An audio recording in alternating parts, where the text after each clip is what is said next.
Сборная Якутска по хоккею отстояла звание чемпиона республики. Столичная команда выиграла золото первой лиги профессионалов Якутии по хоккею среди мужчин. В заключительной встрече с хоккеистами из Мирнинского района дружина из Якутска одержала очередную победу со счетом 7-3. Первое место во второй лиге досталось команде хоккеистов Хангаласского района «Сокол». Медали и кубки победителям вручили президент Федерации хоккея республики Олег Тарасов и директор Федерации хоккея республики Владимир Хисамудинов. Также были определены лучшие игроки турнира.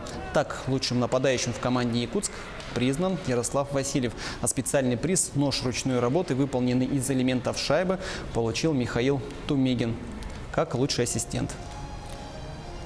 Четвертый год подряд являемся чемпионами Республики Саха-Якутия. Эмоции переполняются, команда на подъеме. Впереди итоговый фестиваль в Сочи среди любительских команд.